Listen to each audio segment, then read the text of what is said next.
Welcome Prince Institute. Exercise number 442. Only 400 words at the speed at the rate 70 words a minute. Then repeat 80 words minute. Then repeat 100 words minute. Best for practice. Ready? Start. We are also with the House and the opposition when we speak about democratization of the most important instrument of the international order of international operation, that is democratization of the United Nations organization itself.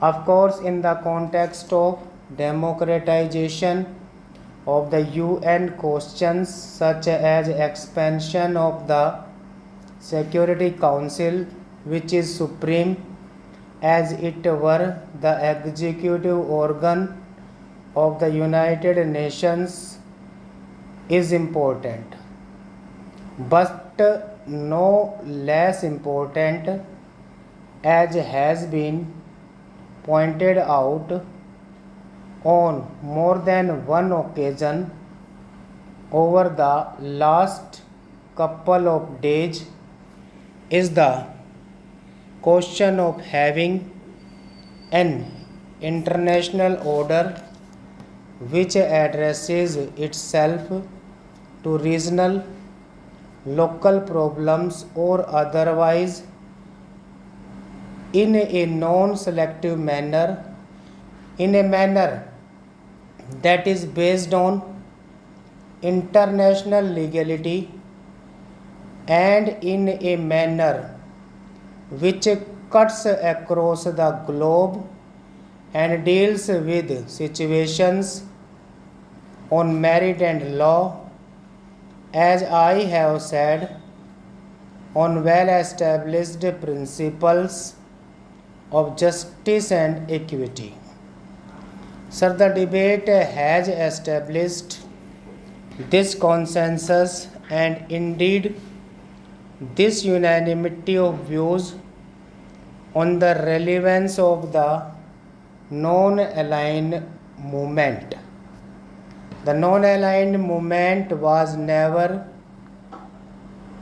predicated on the Cold War or on the confrontation between the superpowers. The premise on which the non-aligned movement lies, and indeed the raison d'etre for the non-aligned movement, is the need of those countries which had recently acquired independence to preserve their political independence and to strengthen their economic independence. We see today the need for the non-aligned movement to continue because we see today the need for the non-aligned movement to fulfill its unfinished task, if I may say so, because the agenda remains unfinished in many fundamental aspects. The question of disarmament,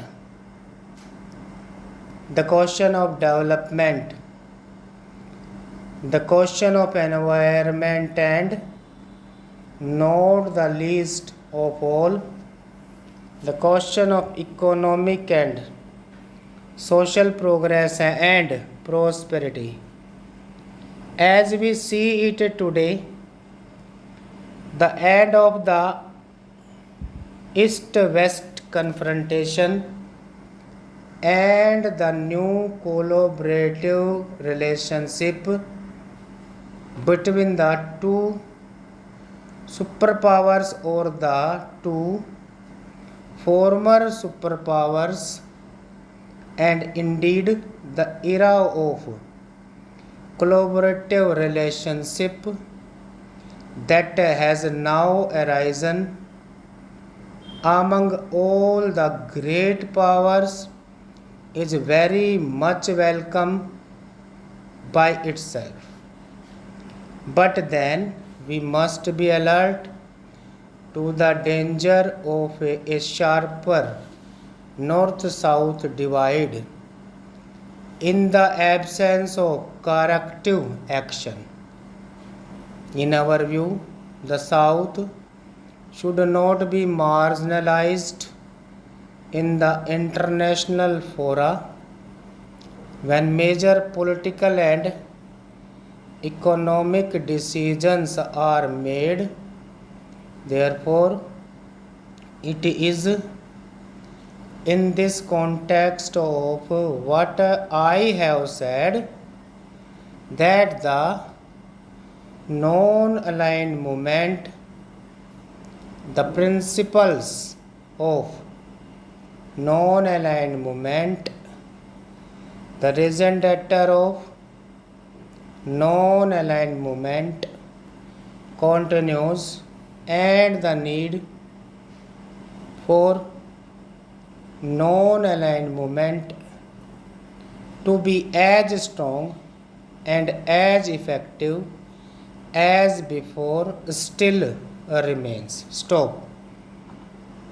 Repeat at the rate 80 words a minute after 10 seconds. Ready? Start. Sir, we are also with the House and the opposition when we speak about democratization of the most important instrument of the international order of international operation, that is democratization of the United Nations organization itself. Of course, in the context of democratization of the UN questions such as expansion of the Security Council, which is supreme as it were the executive organ of the United Nations, is important. But no less important, as has been pointed out on more than one occasion over the last couple of days, is the question of having an international order which addresses itself to regional, local problems or otherwise in a non-selective manner, in a manner that is based on international legality and in a manner which cuts across the globe and deals with situations on merit and law, as I have said, on well-established principles of justice and equity. Sir, the debate has established this consensus and indeed this unanimity of views on the relevance of the non-aligned movement. The non-aligned movement was never predicated on the Cold War or on the confrontation between the superpowers. The premise on which the non-aligned movement lies, and indeed the representative for the non-aligned movement, is the need of those countries which have recently acquired independence to preserve their political independence and to strengthen their economic independence. We see today the need for the non-aligned movement to continue, because we see today the need for the non-aligned movement to fulfill its unfinished task, if I may say so, because the agenda remains unfinished in many fundamental aspects: the question of disarmament, the question of development, the question of environment, and not the least of all, the question of economic and social progress and prosperity.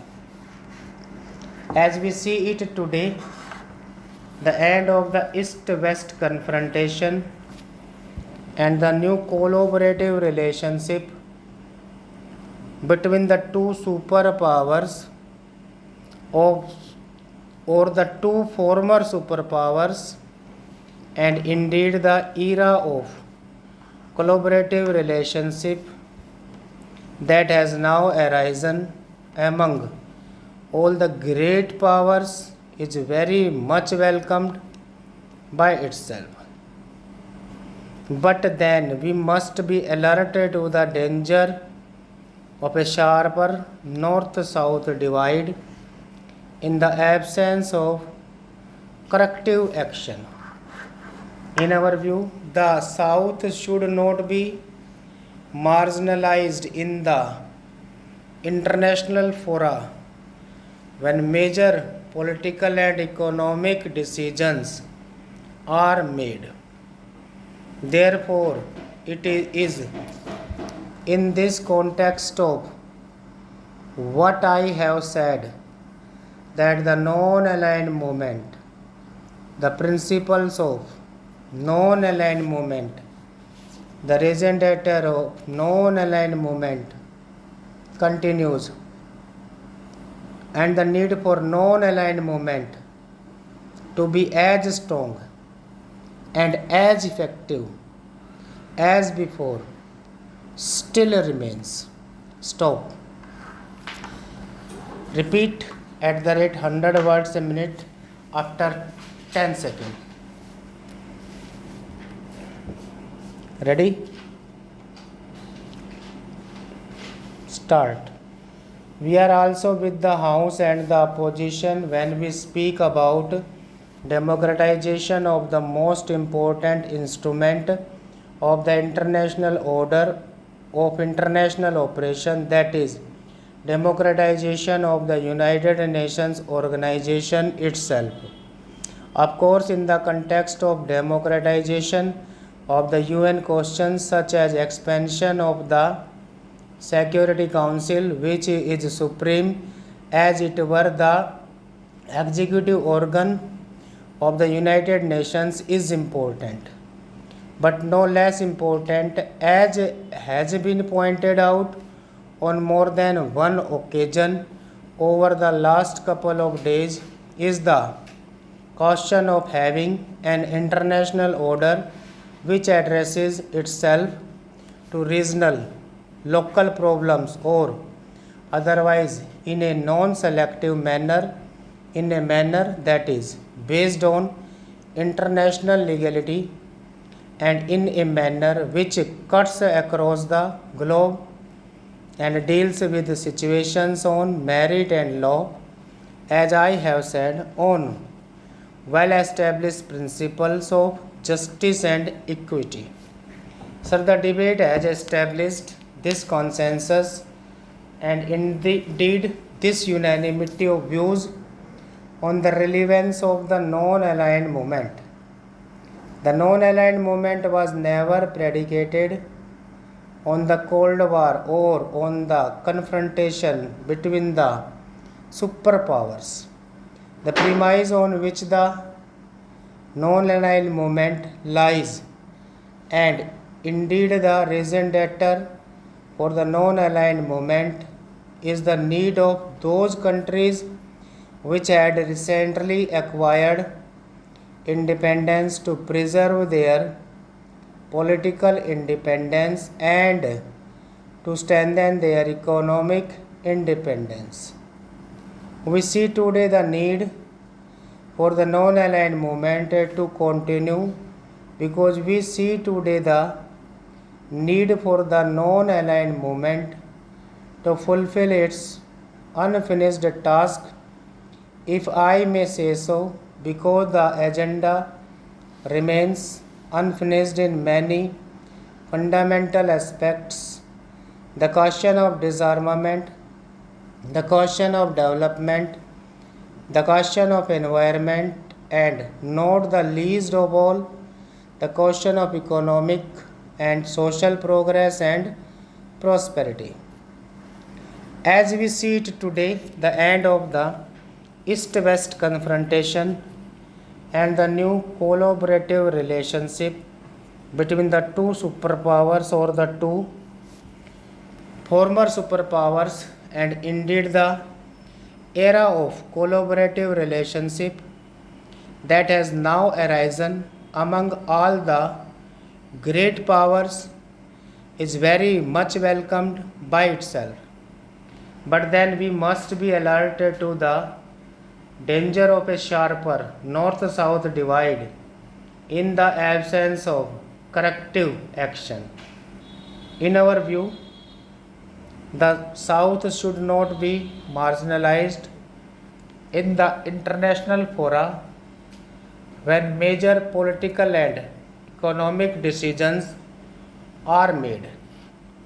Therefore, it is in this context of what I have said that the non-aligned movement, the principles of non-aligned movement, the raison d'etre of non-aligned movement continues, and the need for non-aligned movement to be as strong and as effective as before still remains. Stop.